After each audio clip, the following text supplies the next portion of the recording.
Labas rytas ištikimieji mūsų laidos žiūrovai. Viliuosi, kad išsilgote akademinio pasaulio žinių ir tiesiog negalite ramiai pradėti šeštadienio nepažiūrėję mūsų laidos. O šiandien ji bus ne tokia kaip visada. Pasaulinės vandens dienos proga dalinsimės naujienomis iš pajūrio ir ne tik. Šiandien laidoje matysite pokalbę su profesoriumi, habilituotu daktaru Sergejumi Oleninu tęsinį. Sužinosite, kodėl ir kam akademinė bendruomenė šaukia valio. Jei atidžiai klausysitės, gausite žinių apie technologijų perdavimą ir komercializavimą bei matysite akimirkas iš Vytauto Didžiojo universitete vykusių dėstytojų apdovanojimų. Tad negaiškime laiko ir pradėkime nuo trumpųjų akademinių naujienų. Klaipėdos universitetas kviečia moksleivius savo nutrintą mokyklinį suolą keisti į auditorijas universitete. Registracija į projektą vyks iki kovo 25 dienos. Tad nesnausk moksleivi, galbūt kitos progos bent trumpam pabūti studentu nebus. Daugiau informacijos internete. Šiandien svečiuojamės Klaipėdos universiteto tradicinėje Erasmus šventėje. Joje dalyvauja Erasmus programos studentai bei norintys išvykti. Šventės metu bus galima susipažinti su kitų šalių kultūromis bei paskanauti šalį reprezentuojančių patiekalų.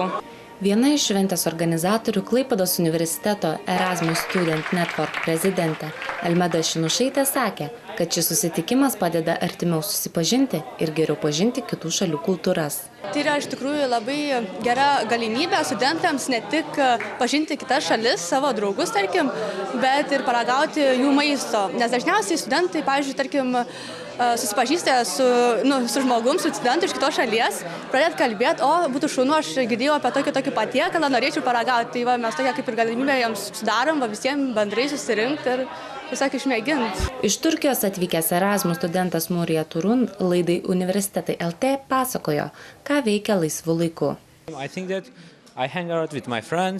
Aš laisvu laiku susitinku su savo draugais. Be to turiu draugų iš Lietuvos, su kuriais nueiname į paplūdimį, klubą ir panašiai. Štai Marija Marieta, čia atvykusi iš Ispanijos, pasakojo, kas jai čia patinka, o kas nelabai. Na, aš nelabai mėgstu čia esančias oro sąlygas, tačiau man labai patinka žmonės. Taip pat, nors vietinė kalba nėra lengva, bet man patinka ją mokytis. Na ir labai mėgstu žmonės, su kuriais čia susipažinau. Vaikinai iš Turkijos dalinosi ir tuo, kas jų šalyje yra ypatingo. Turkija yra didelė šalis, todėl mes turime daug svarbių vietų, tradicinių patiekalų. Tikrai negaliu visko pasakyti, bet tikrai turime nemažai. Kas ypatingo? Yra labai daug dalykų. Pavyzdžiui, aš gyvenu Stambule. Stambulas yra didelis miestas. Jame gyvena daug žmonių. Tad ten yra tikrai sunku gyventi. Mieste nuolat didelis srautas, o ir su transporto priemonėmis yra nemažai problemų. Tačiau tai istorinė vieta ir nors sunku ten gyventi, man patinka. Ispanija Marija Marieta taip pat pasakoja apie savo šalies ypatumus. Ispanijoje mes turime gerą orą. Nežinau, turime įdomią kultūrą. Manau, turime išskirtinės šokių tradicijas ir tipus. Erasmus vakaronės metu buvo galima susipažinti su Erasmus programos studentais, jų šalių kultūromis bei paskanauti tradicinių patiekalų. Pajūryje vyko seminaras pavadinimu Technologijų perdavimas ir komercializavimas. Jame lankėsi ir mūsų reporterė Raimonda. Ką naujo ji ten sužinojo ir ar išsiaiškino, kaip reikia dalintis technologijomis, išvysite jau visai netrukus. Klaipėdos universitete vyko 2 dienų seminaras Technologijų perdavimas ir komercializavimas. Renginyje mokslininkai, tyrėjai ir kiti technologijų perdavimo srityje dirbantys specialistai turėjo galimybę pagilinti žinias verslo, technologijų perdavimo, mokslinių tyrimų ir eksperimentinės plėtros ir inovacijų finansavimo srityse. Seminarą moderavo Lietuvos inovacijų centro projektų vadovas Arvydas Sutkus, Žinių ekonomikos forumo direktorius Edgaras Leichteris bei Lietuvos inovacijų centro projektų vadovas Artūras Jakubavičius. Pastarasis teigė, kad tokio pobūdžio seminarai ne tik išjudino mokslininkus, bet ir skatino juos kurti bei savo naujasias technologijas paversti produktais. Atsvėrusias galimybės komercializuoti technologijas, tai yra ir horizontas 2020, kur, sakysim, yra tikrai didelės lėšos tam numatytos. Lygiai taip pat šių metų antroje pusėje startuos struktūriniai fondai, kur irgi didelis prioritetas yra skelbiamas žinių komercializavimui. Tai yra, kitaip tariant, jeigu yra konkrečios žinios technologijos, kurias manoma, kad galima pateikti į rinką, tai yra būtent iš tikrųjų didelės galimybės panaudoti realius valstybės instrumentus tam, kad sumažinti riziką tų technologijų pateikimą į rinką. Seminare užsiregistravo virš 50 dalyvių. Tikriausiai jau ir sunku suskaičiuoti, kiek kartų uostamiestyje buvo džiaugsmingai sušukta valio tiems, kurie laiko Klaipėdos universitete neleidžia veltui. Čia vyko studentų visuomeninės veiklos apdovanojimai valio. Tad kasgi nusipelnė visuomeniškiausiojo vardo ir už ką? Živilės parengtame reportaže. Valio. Šį šūkį ištarė net 10 Klaipėdos universiteto studentų visuomeninės veiklos apdovanojimų laureatai. Metų organizacija, metų atradimas, universiteto siela. Tai tik keletas nominacijų, kurių laimėtojai ir buvo paskelbti pirmosiuose valio apdovanojimuose. Šių apdovanojimų idėja kilo Klaipėdos universiteto laisvalaikio paslaugų centro veiklos koordinatoriui Dariui Reikiui. Kilo iš karto idėja suburti visas Klaipėdos universiteto studentiškas organizacijas, kolektyvus vienam bendram kažkokiam metų įvykiui, metų renginiui, kurio visi aktyvūs studentai lauktų tiesiog, ir aš tikiuosi, kad šitie apdovanojimai taps kasmetiniai ir duos postūmį studentų aktyvumui Klaipėdos universitete.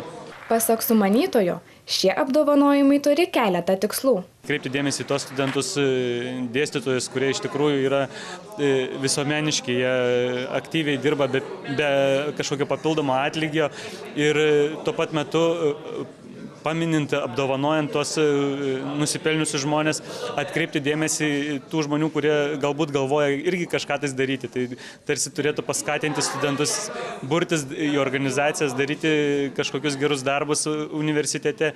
Tai savotiška tokia edukacija studentų. Kandidatus valio apdovanojimams galėjo siūlyti kiekvieno fakulteto bendruomenės nariai. Komisijos narė, Klaipėdos universiteto studentų sąjungos prezidentė Diana Mickutė prasitarė, kaip buvo renkami laureatai. Komisijos nariai slaptai balsavom ir po to sudėjo rezultatus, paskelbėm viešam balsavimui 3 nominantus. Metų pavyzdys. Ši nominacija atiteko Klaipėdos universiteto pedagogikos fakulteto dėstytojai lektoriai Irenai Bučinskienei. Universiteto laimėjimu pripažintas jau ne vienam gerai žinomas pianisčių Adelės Daunoravičiūtės bei Kristinos Budvytytės duetas. O universiteto siela pripažinta aktyvi, linksma bei kiekvieną šeštadienio rytą TV6 eteryje besišypsanti laidos Universitetai LT vedėja Karolina Etnerytė. Visus susirinkusiuosius į apdovanojimų ceremoniją pasveikino Klaipėdos universiteto mišrus choras Pajūrio aidos, meno vadovas docentas Algirdas Šumskis. Klaipėdos universiteto menų fakulteto dainavimo katedros studentai Saulė Petrauskaitė, dėstytojas profesorius Eduardas Kaneva ir Tadas Jakas, dėstytojas lektorius Mindaugas Gylys. O linguoti į taktą pakvietė Klaipėdos universiteto tautinio meno ansamblis Vytinė, meno vadovė Irena Petrulionienė. Na, o kas tapo metų atradimu, metų projektu bei savanoriu, kam įteiktos padėkos, metų iniciatyvos bei kitos nominacijos, sužinosite jau kitose Universitetai LT laidose.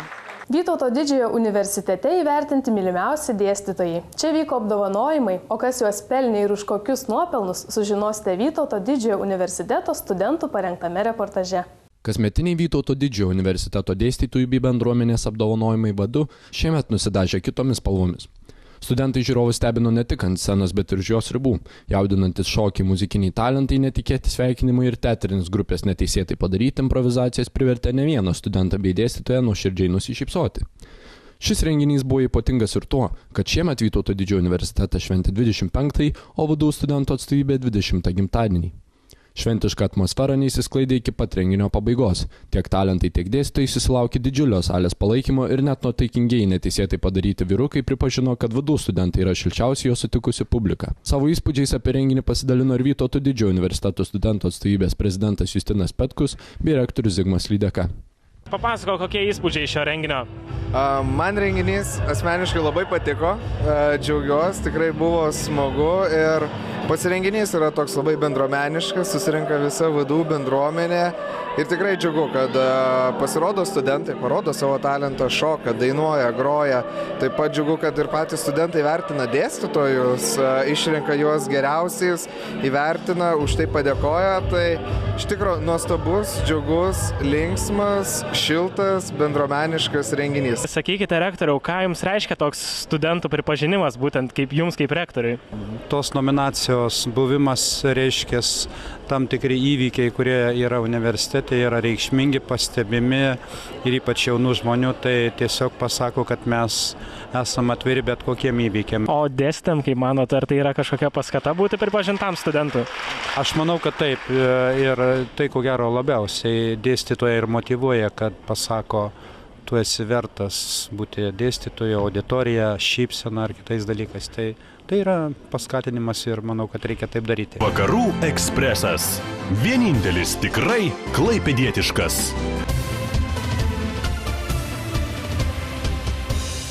Prieš savaitę kalbėjome su Klaipėdos technologijų parko direktoriumi, profesoriumi, habilituotu daktaru Sergejumi Oleninu apie mokslo Lietuvoje tarptautiškumą. Šiandien pokalbį tęsime, tačiau iš tarptautinių mokslo platybių grįšime atgal į Lietuvą. Tad siūlau į paslaptingai mokslininko darbą pažvelgti iš kur kas arčiau. Kadangi prakalbome apie Klaipėdą, tai kuo ir kaip gyvena Klaipėdos universiteto mokslininkai? Čia yra toks, galbūt platus klausimas. Aš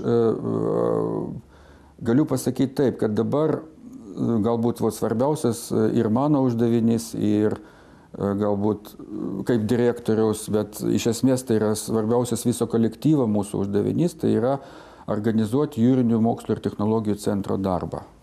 Jūrinių mokslo ir technologijų centras tai yra naujas padarinys Klaipėdos universitete, kuris buvo įkurtas, įgyvendintas Jūrinio slėnio programą. Tai yra mokslo branduolys, jūrinių mokslo branduolys ir jo paskirtis yra suburti visus mokslininkus, galbūt ne visus, galbūt daugumą mokslininkų, kurie dirba jūrinėse moksluose Klaipėdos universitete. Į šitą institutą dabar perėjo buvęs Baltijos pajūrio tyrimo ir planavimo institutas, Mechatronikos mokslo institutas ir oro taršos iš laivų tyrimo laboratorija. Dabar formuojasi kolektyvas. Mes tikimės pritraukti į mūsų darbą irgi mokslininkus iš kitų Klaipėdos universiteto padalinių, kurie vienaip ar kitaip prisideda prie jūrinių tyrimų. Čia nebūtinai technologai ir aplinkotyrininkai, bet čia gali būti ir ekonomistai, ir sociologai, ir sveikatos medikai, sveikatos specialistai. Tai yra iš tikrųjų jūra, tai yra objektas begalinis. Jame vietos galima rasti bet kokiam mokslininkui. Dar daugiau mes tikimės prie šitos jūrinės tematikos, mes tikimės pritraukti ir tų mokslo atstovus, Lietuvos mokslo atstovus, kur Lietuva tradiciškai turi stiprias pozicijas. Tai yra lazerių fizika, tai yra biotechnologijos, tai yra matematika, tai yra tos, kurie dirbo sėkmingai savo Vilniuje, Kaune, bet tiesiog nukreipti jų dėmesį į tai, kad yra jūra. Ir šiaip mes šitoj srity mes jau ir padarėm šį beitą. Pavyzdžiui, aplinkotyros srityje mes dirbom kartu su Kauno technologijos universiteto mokslininkais, kurie kūrė kartu su mūsų biologais automatinio atpažinimo sistemas, kurios leidžia atpažinti tam tikrus planktono objektus. Mūsų technologai sėkmingai dirba, aš turiu omeny Klaipėdos universiteto technologai, sėkmingai dirba su KTU irgi, sprendžiant technologinės problemas. Yra toks dialogas, bet jisai turi būti irgi skatinamas.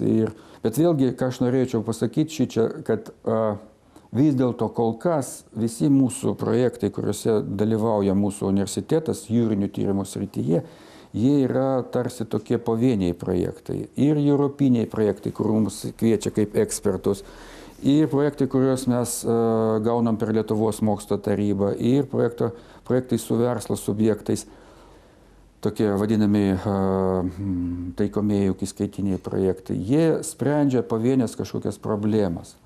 O bendros kompleksinės jūrinių tyrimų programos dar nėra. Ir jos Lietuvoje niekados nebuvo. O iš tikrųjų daugelį problemų reikia spręsti būtent kompleksiškai. Reikia dialogo tarp technologų, dialogo tarp aplinkotyrininkų, dialogo tarp sociologų, ekonomistų. Tokios kompleksinės programos tikrai reikia. Ir aš tikiuosi, kad mūsų vyriausybė, Lietuvos mokslo taryba, švietimo mokslo ministerija tikrai atsižvelgs į tokį poreikį. Jeigu mes skelbiam, kad Lietuva yra jūrinė valstybė, tai čia turi būti ir jūriniams mokslams, ir jūros technologijams turi būti skiriamas pakankamas dėmesys. Na ir apskritai, kuo jums yra įdomus mokslininko darbas? Mokslininko darbas tai gyvenimo būdas, ypač jūrinio mokslininko, šiuo atveju jūros biologo darbas, tai yra gyvenimo būdas. Tai praktiškai visi mano draugai, kuriuos aš įgijau po universitetų, jie yra mano kolegos įvairiose šalyse. Airijoje, Italijoje, Vokietijoje, Suomijoje. Tai yra, aš juos, ir tai iš tikrųjų mes draugai, mes draugaujam šeimomis, mes žinom vienas kitą. Tai galimybė pažinti kitas šalis, galimybė pažinti jūros paslaptis. Tiesiog, jeigu pavyksta kažkaip išvynioti kažkokią problemą, mes sakom, išvynioti problemą, suprasti, koks yra mechanizmas, kodėl yra taip, kodėl yra ne kitaip, tai yra iš tikrųjų didelis džiaugsmas. Aš labai džiaugiuosi mano buvusių studentų, dabar jau mokslininkų, dirbančių Klaipėdos universitete pasiekimais. Kaip jie sprendžia tas problemas, kaip jie atsakė į klausimus, į kuriuos mes tiesiog nežinojom jokio atsakymą dar 20 metų atgal, o dabar mes turim jau apie tai parašytus ir monografijas, tai yra disertacijas, ir straipsnius, ir mums tie procesai dabar jau yra aiškus pakankamai. Bet kuo daugiau tu tyrinėjai jūrą, tuo daugiau klausimų atsiranda.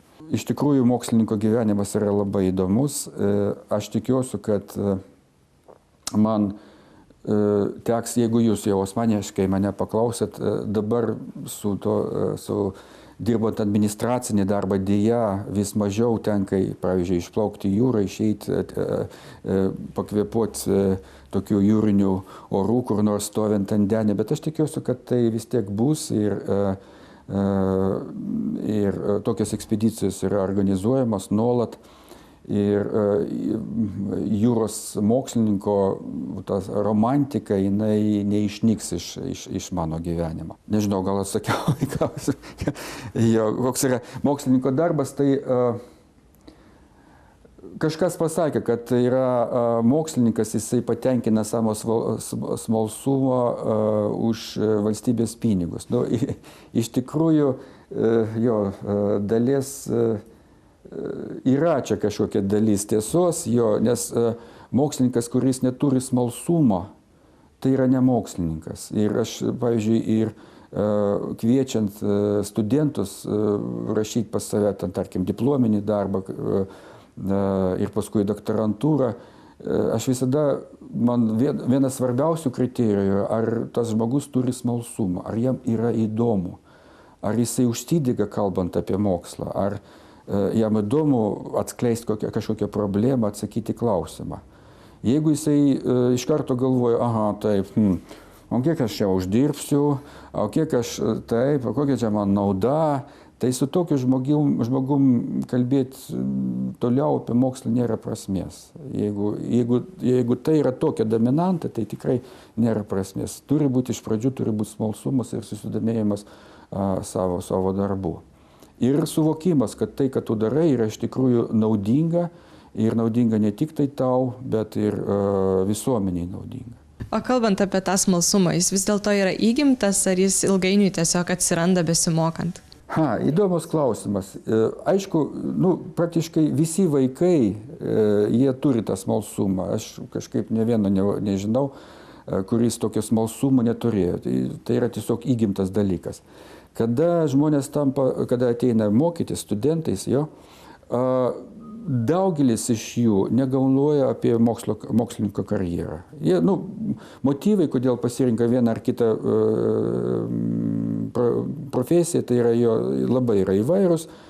Pas mus, pavyzdžiui, ten į ekologiją, biologiją, hidrologiją ateina žmonės, kurie kažkaip jie įsivaizduoja save, nežinau, jūroje, galbūt prie jūros, turi kažkokią trauką. Bet aš mačiau ir ne vieną kartą jau mačiau, kad studentas, kuris pirmam, antram, trečiam kursą lyg tai, jokio susidomėjimo, nei ypatingai mokslo nebuvo, nei to, ką jisai darys toliau, tarsi jisai nesupranta apskritai, ką jis čia veikia, bet kada trečiam, ketvirtam kurse prasideda specializavimosi dalykai, prasideda interesas kažkoks. Kada jisai pats rašo ten savo pirmą kursinį darbą, bakalauro darbą, jam tas procesas tampa įdomus. Jisai, štai aš čia atlikau tyrimus, pasėdėjau ten su mikroskopu, kažką ten surinkau kažkur, tai ten kažką atlikau kažkokius eksperimentus laboratorijai ir žiūrėk, pritaikius ten statistinius kažkokius ten metodus, aš gaunu rezultatą, kurio aš net nesitikėjau, gaunu atsakymą. Ir buvo ne vienas jau sykis, kada toks žmogus paskui ateina po magistratūros, sako, žinokit, aš norėčiau stoti į doktorantūrą. Ir jau yra tokių ir apsigynusių. Tai yra studentas, kuris pirmam, antram kursai jisai buvo visiškai nematomas, o paskui iš jo išaugo mokslininkas. Tai atsakant į jūsų klausimą, galiu pasakyti taip, tas smalsumas įgimtas vaikystėje, paskui galbūt kažkokiu ten būdu išmuštas mokykloje, nežinau, būna ir taip, bet tam tikrais atvejais jisai grįžta atgal ir žmogus nori tapti mokslininku. Ir tas smalsumas jisai grįžta atgal, bet galbūt kitam lygmenį. Labai dėkui už pokalbį. Tai buvo viskas, ką mes jums norėjome parodyti šį šeštadienio rytą. Tikiuosi, pasaulinės vandens dienos proga lyti nepradės ir visi galėsime pasidžiaugti pavasariu. Tačiau jei nesijausite pakankamai nusiteikę džiaugtis arba, pavyzdžiui, visai atsitiktinai pramiegojote laidą ir tik dabar įsijungėte TV kanalą, ne bėda. Mus galite rasti internete adresu www.tv3play.lt, o akimirkas iš mūsų kūrybinio gyvenimo ar daugiausiai dėmesio sulaukusius reportažus matysite pakėlę nykštį už mūsų Facebook'e. Tad smalsumo ateinančią savaitę ir produktyvaus poilsio savaitgalį. Iki!